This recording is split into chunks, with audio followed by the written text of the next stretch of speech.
manipulative. Who are you? Call the Alan Cox Show. 216-578-1007 or 1-800-348-1007.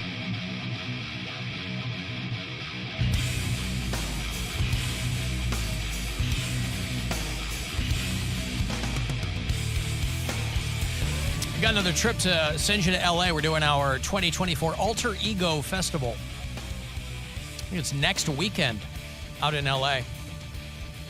We got passes for you. We'll fly you out, put you up, you and a pal.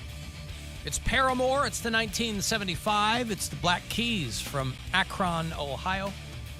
30 Seconds to Mars and Bush, who were here this past summer for Buzzard Fest. Sum 41 and more. So every time I think we're done with these, they go, oh, we're giving away a handful more. So the last chance, and this has got to be it, I win a trip or two to the show. So I will have them for you the remainder of the week at 5 o'clock. So today, tomorrow, and Friday. And then Monday, we start giving away money again. So you get $1,000 an hour all day long. But that shot for our Alter Ego Festival is coming up here in about 7 or 8 minutes. Comedian Jeff Dye is going to be back in here tomorrow. He's doing Friday and Saturday at Hilarities. Maybe Thursday, Friday, Saturday? Thursday, Friday, Saturday. I'm going to be featuring for him. You're on that show, Bill? Yeah, I'm on that show. With special guest Bill Squire. And what, John Cody? Bruton. Nothing. She was hating on me. Drooling all over. Well, Jeff Dye's a very attractive young man. He's a good-looking guy. You're not supposed to be attractive in stand-up comedy. And he's Keep telling him tall. that, too. He's 6'4". I know. That sucks, man. Like, when you're tall. Why does that suck? Because I wish I was taller. Oh. I wish I was a baller. Why doesn't he just model? Well, at least you have a girl that looks good. Yeah. You should call her. Phil Hanley used to model. I mean, Jeff Dye, maybe he did. We don't know what he did before comedy. Do we know what he did before comedy? He was a pre-comedian. I thought for a second you were going to say he was a priest. I was like, I don't know about that, but maybe. Well, I'll have to ask him. Hey, Jeff, were you ever a priest? But yeah, he's tall. He's handsome. You know, there's a number of handsome guys in comedy.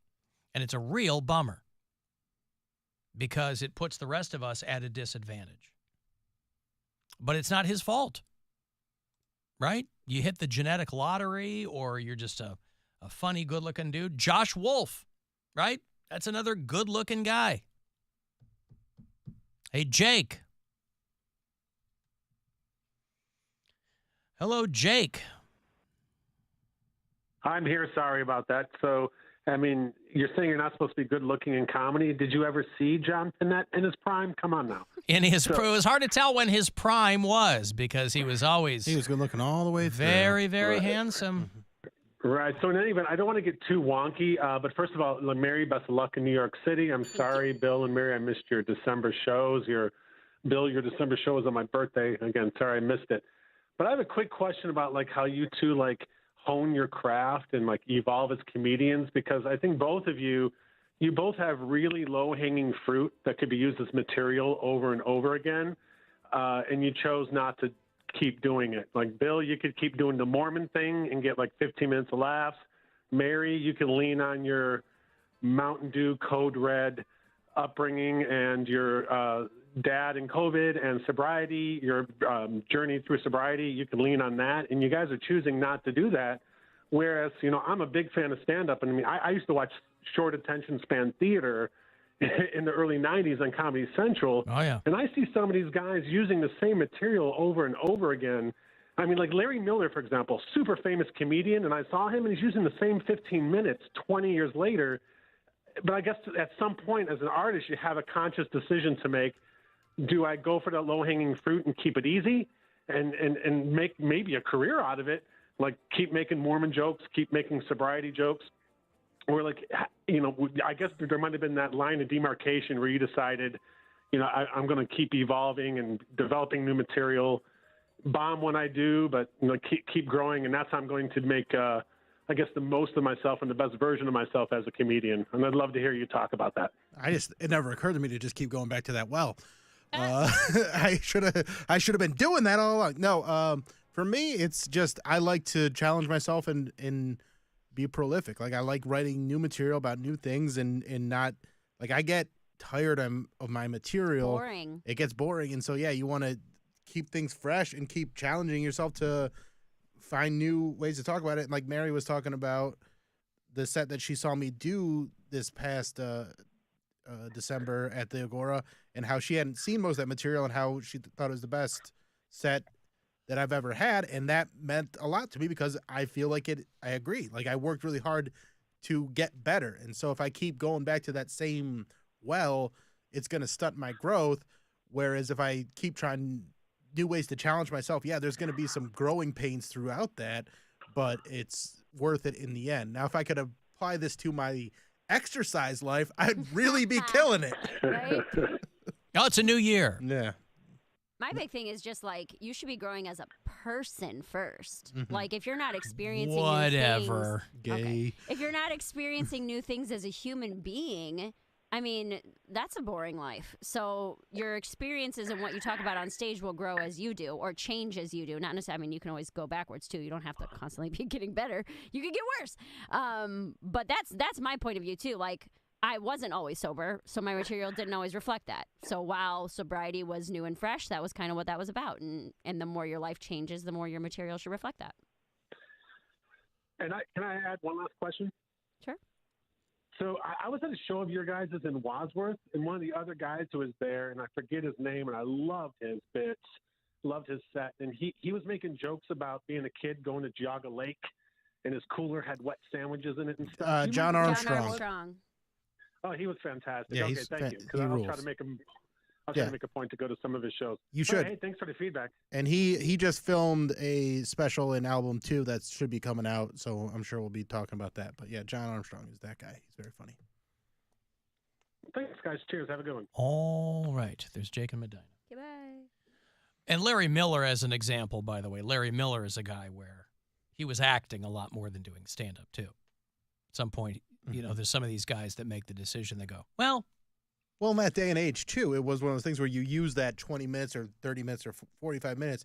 You wrote that act, and then that was your act, and then you got other gigs. And also, But there was also people no weren't- internet. Yeah, people weren't putting you out, could so do you could do it forever. and nobody would know. Mm-hmm. yeah, there were the old time guys that would do like, they'd sign a 3-year contract at the Playboy Club in Chicago, like in the 50s and 60s. They would do the same 10 minutes Forever, for yeah. 30 years And make because a it's great just living. people. Yes. It's always different An audience. amazing living. It's new to the audience. Then You guys what are- does it matter? Bussing people in from Portugal or whatever, and you get what you get. Do you want to play a guessing game really quick? New York City. Close. Yeah. All right. Your Kia was already stolen. Oh my God. If I get back there tonight and it's gone. No. So there's a vending machine here at the iHeart New York studios. How much do you think a can of pop is in this vending machine? $2. Okay. A can of pop. A can Yeah, of $2. pop. A can A of pop. can. Like a regular 12-ounce A regular can of pop. 12-ounce can of Pepsi. I'm going to go $3.50. Cody? 175. 25 cents. What the hell? Dude, nothing in this vending machine is over $1.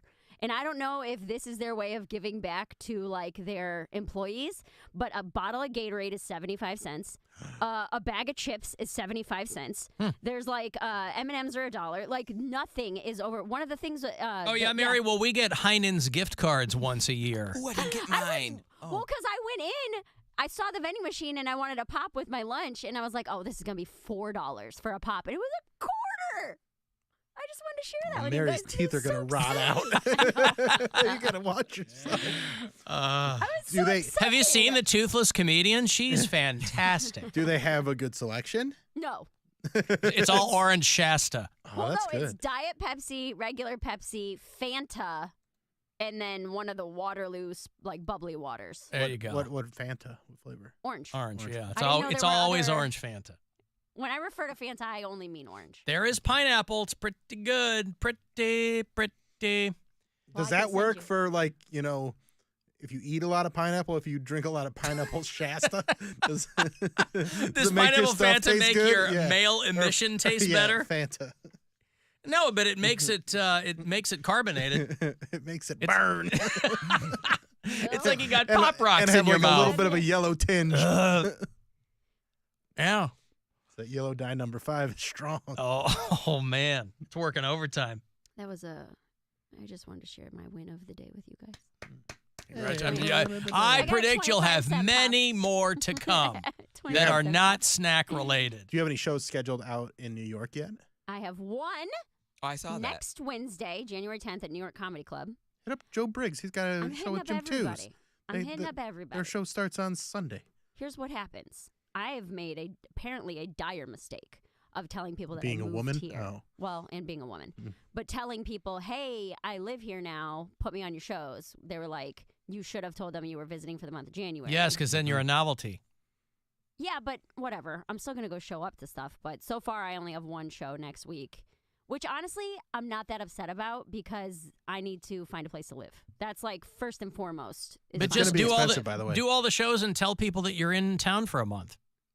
well, She yeah, already, but she already blew her wad. I've been telling people, hey, I'm moving here. I made a huge announcement on Facebook and Literally, Instagram and all Instagram. that. Yeah, where people well. are like, oh, if you live here, then we'll get you on in 6 months, kind of a thing. But I'm not really that worried about it. I think once I show up and people realize I'm like funny and I'm here, that it'll be okay. I'm a hot babe. Come on, put me on your show. Again, Hot being- babe. Being funny is a None of little those in New more important. York. You'll have no competition. Don't worry about it. No, I'm the hottest person here. I already knew that. Let me give you this trip to LA here, our Alter Ego Festival. I have 3 more trips for you today, tomorrow, and Friday. It is next weekend out in Anaheim with Bush and the 1975 and the Black Keys and many, many more. It's a big deal. You and a pal will send you out, put you up, put you to the show, the whole bit. So I hope you win. Good luck. Now, your chance at a trip to our iHeartRadio Alter Ego. Text the nationwide keyword ALT to the number 200-200. You'll get a confirmation text and info. Standard data and message rates apply in this nationwide contest. That's ALT to 200-200. I did watch the Chappelle Hour. Oh, I haven't watched it yet. He dropped it, I think, on New Year's Day. No, or it was New Christmas Year's Day Eve, I or think. New It was Year's Eve, yeah. Because I think Ricky Gervais's came out on Christmas was on Day. Christmas. Yeah. And it then wasn't, yeah. it wasn't very good. You didn't like it? The Ricky Gervais one.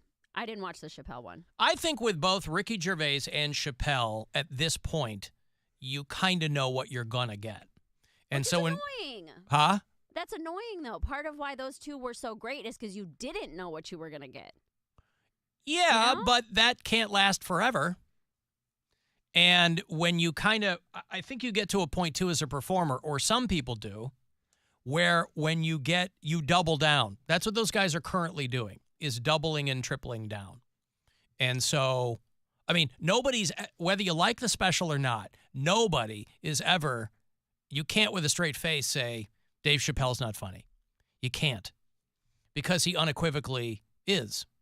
But you can watch a special and go, Not for me. Definitely, well, definitely I not his mean- best special. huh? It's definitely not his best special. No, Like, but I it's- don't even know that that's the point. I mean, he signed a big, big deal with Netflix, Mhm. and you got to keep putting out specials. And a guy like Chappelle is to a point where you're going to sell shows out.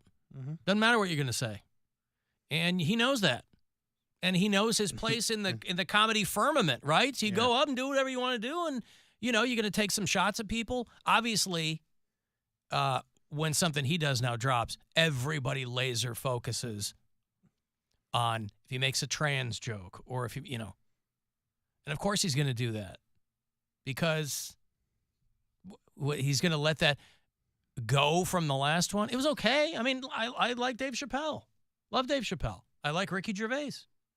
But you watch it and you go, yeah. The Ricky Gervais one I turned It's off. kind of what it is. Like, it's just, it's hacky. I think both of their specials were the hackiest specials either of them ever put out because it's the same jokes again and again. Yeah. Like they're going back to this same well of like, oh, you're woke, you're not gonna like this, and it's just like, okay, but like maybe it's just because you already did this. And the same thing with Chappelle, where it's just like, yeah, we know, Dave, we know. Can you go back to doing funnier jokes? I guess. I mean, I just again, I these just are wasn't impressed by it, but it's also like it's not because I was offended. We've heard the jokes. Yeah. I was telling Bill on the phone, we were talking while I was driving yesterday. hands free. Yes. Hands-free. Ricky Gervais's best bit, I thought, was a bit where he was kind of making fun of a website. So not that the material writes itself, but it's not a hard joke to do. Like he was talking about people being too sensitive and too woke, and how there's a website called Does the Dog Die for when you watch a movie. And you can type in any movie, and then it'll show questions that people ask about that movie, like does the dog die, or whatever. Is there a murder scene, or whatever it might be.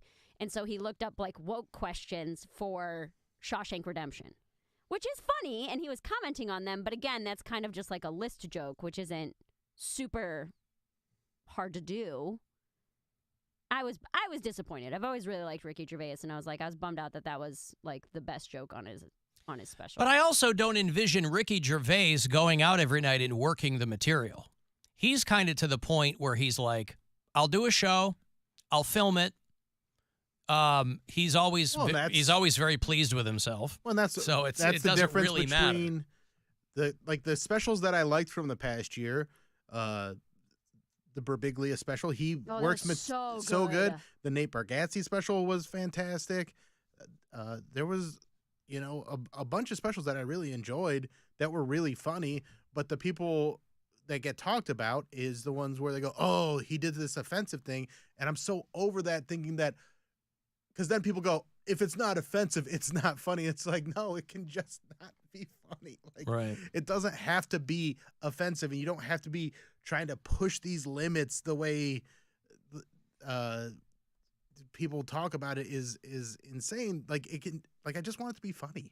Just go up and be funny. And if you liked it, that's fine. Chappelle is one of the best. Ricky Gervais is up there too.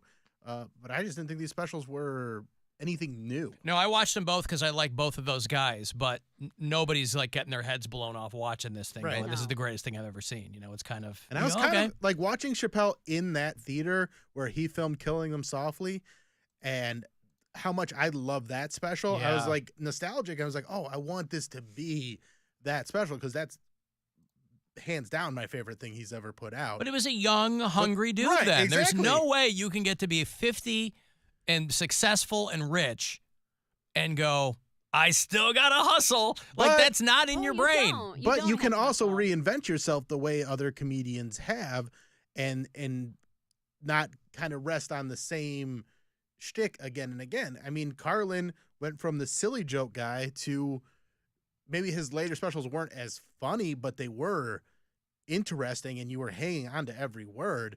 Whereas like this new Chappelle special, I was just like, okay, thanks, you're a dreamer. Cool, bud. Well, that's the thing too, is it's hard to make those transitions from like a certain kind of thing to like sitting on the stool and waxing poetic. Right.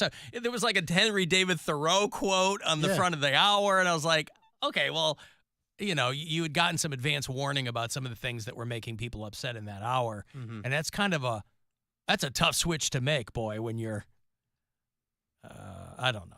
So, yeah, I watched it. It was okay. Exactly. Fine. It was exactly okay. And for Chappelle, he's put out how many specials now?